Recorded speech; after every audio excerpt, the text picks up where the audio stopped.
When it comes to content creation, content strategy, and content marketing, there are so many questions that need answering. I was recently a guest on the Revenue Rehab podcast, and the host, Brandi, asked some of the more challenging and hard-hitting questions in line with what we talk about in the 30 days in 90 minutes content creation system. So today I wanted to share that conversation with you. We've extracted the questions that Brandi asked me on her show, so you can hear my responses in today's episode. So welcome to the Content Marketing Podcast. Let's dive into that conversation with Brandi right now. There is this notion that trying to create these high volumes of content in short periods of time really just creates a high volume of you saying nothing, that it becomes not impactful, not meaningful, not authentic. It is just more trying to churn out a bunch of stuff in order to post for the sake of posting. So we're going to start off being a little bit of a contrarian.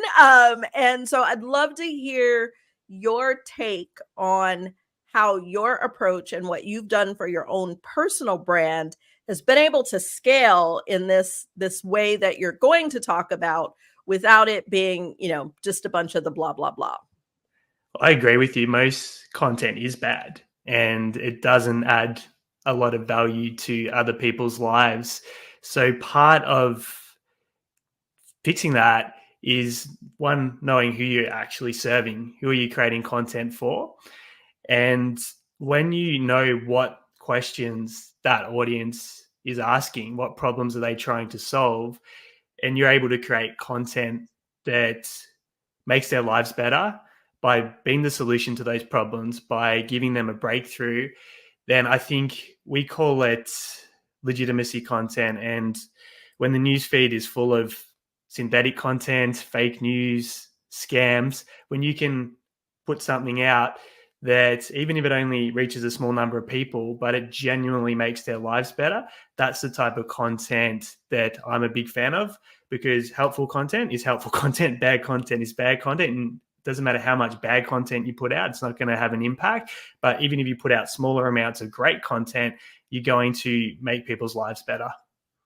Okay, I love that. And it's a great place to start. And so I want to shift to the why. And, if we think about as marketing leaders, content, we know content's king, content's at the center of things. Like, content is something that everybody has to do. And we have to do these things on the business level for our organizations. And so for many people, building a personal brand, being able to have large number of followers, that, very much falls secondary. And so I'd love to hear your why, in terms of why is this something, especially for executives, marketing leaders. I mean, some of the most time poor people that exist, because there's always so much to do. Why is this something that they need to focus on? If you look at people's habits, the average person spends 2.5 hours a day on social media. So that's where the attention is.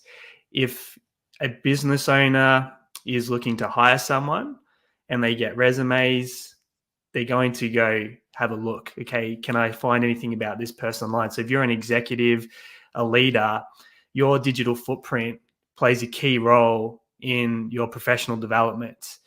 And I know personally, as a business owner hiring team members, I go have a look before I accept them in to have an interview. And the same goes with a business. What do your clients and customers do? There's so many options at our fingertips that if they stumble across your brand, your business, they're going to go check you out. They're going to go to Google. They're going to go to social media. So what they find either accelerates their desire to transact or decelerates. So you've got this invisible hand impact that's happening to you as an individual or to the business. And if we don't create content that builds trust, that builds desire towards the company, then they'll tend to go to someone else, or they'll hire someone else in the professional sense. How do you combine doing that research, because I do think that's really important, with making sure that you are staying authentic in like your message, your expertise, and not sort of falling victim to, let me just put a lot of stuff out there because, Google or some other tool says people are searching for it?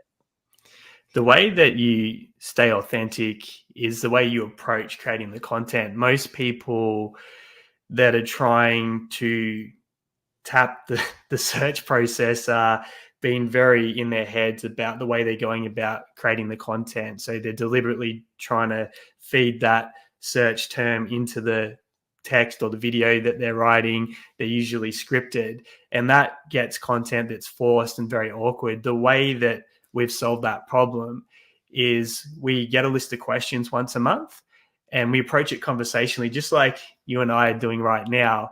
This is organic.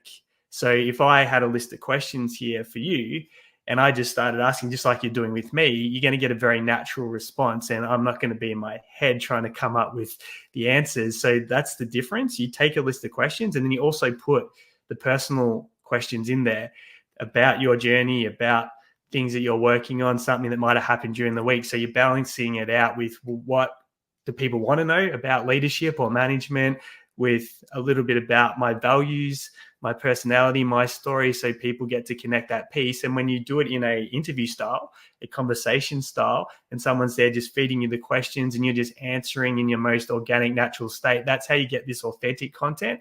And it also brings out your personality. So that's how we've overcome the challenge of a lot of people putting content out that isn't the natural version of themselves. Okay. I really love that, especially the phrase where you said get out of your head, because I do think, like, as I've talked to other executives, that is a big, like, being in our heads and like, how does this sound? Is my opinion unique? Like all of these sort of thoughts that we think about do kind of keep us in our head. What are some of the frameworks that fit your personal style? Because I do think that there's things that people have figured out that work, some of which, may or may not work for each person. But I have not seen anything that's like, here's the list of the frameworks, like, and why they're awesome or how you think about them. So I'd love some of your input, insight, direction on how do we really understand some of these messaging frameworks that work on social media. Take the guesswork out of it and just look at posts or videos that you stop and watch, because that's clearly the way they're structured and laid out has got you to consume it. So you don't need to reinvent the wheel or get scientific about it. Generally just look at what you respond to, what you like. If a post gets your attention and you stop and it engages you and you read it, you go, well, clearly the way that was laid out and set got you to consume it. So borrow ideas from what works on you if you like that particular structure, because usually the easiest thing to do is just see what's working really well or you perceive to be working well and just take those clues and adapt it in a way that works for yourself. Okay. And that helps because, it always, the way people refer to these post frameworks is as if there is some defined structure that they know about that I don't. And what I'm hearing is it really is just kind of looking at what you're seeing and then reverse engineering that to find your own style. Keep it. It's like with advertising, what ads get your attention. You don't need to have a 50-step process to writing a post. It's like, okay, this ad got me to stop. Why did that happen? Or this post got me to read. What was it that got me to read? Was it the visual? Was it the headline? And you can connect the dots very easily that way. Awesome. I really appreciate this. I have definitely enjoyed this conversation, and talking about our challenges is just the first step, and nothing changes if nothing changes. And so in traditional therapy, the therapist gives the client some homework, but here at Revenue Rehab, we like to flip that on its head and ask you to give us some homework. And so for those that are listening who are like me and are excited and have had an aha moment, what's our one thing? What is our first step that we should take to move in the right direction of being able to build that personal brand and use less time? Most people are fearful around putting themselves out there, particularly on video. And I understand that. So what I would say is it's like running. the first time you go for a run and you haven't run for 2 years, it's going to suck. You might get 200 meters into it. Your whole body's going to be aching. You're going to be out of breath and you're not going to want to do it again.